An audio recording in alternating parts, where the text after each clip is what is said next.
السلام علیکم زما خوږو کتونکو. زه نن تاسو سره شیر کوم د غني او د مالټې جوس تیارول. دا څنګه تیاریږي تاسو زما سره زما چینل باندې اوسئ.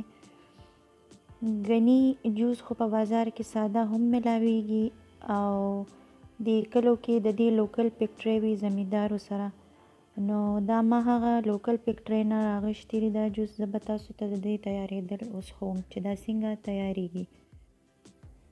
دا 4 ګلاسه خالص د غني جوس دی. دا به اوس موږ د جګ کې د چنې نه چان کوو او خیال به ساتو چې لاندې کم دې کې جوس پاتې شي نو هغه به موږ دې کې نه اچو، کیدای شي دې کې شګم وي.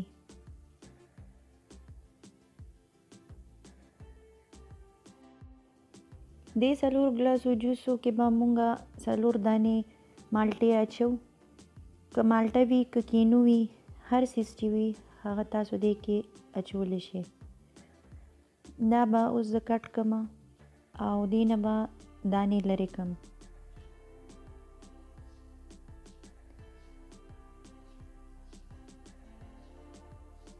دا 4 واړه مالټې به زه دې کې اوس نچوڼ کړم. دې کې چې کوم دانه یا ډکره پروزي د مالټې نو هغه به موږ چنې سارې ته نه لرې کړو.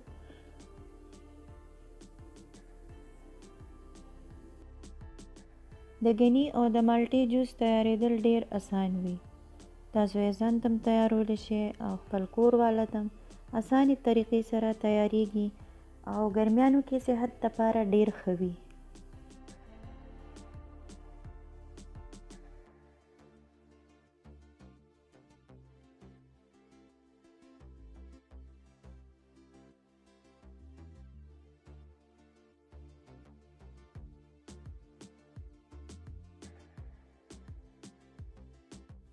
د غني په دې جوس کې به زه اوس 1 ګلاس اوبه ملاوم، په دې وجه چې دا ډیر خالص دي، دا خوږ ډیر وي، نو په دې وجه به دې کې موږ 1 ګلاس اوبه هم واچو او جوس بالکل تیار دی.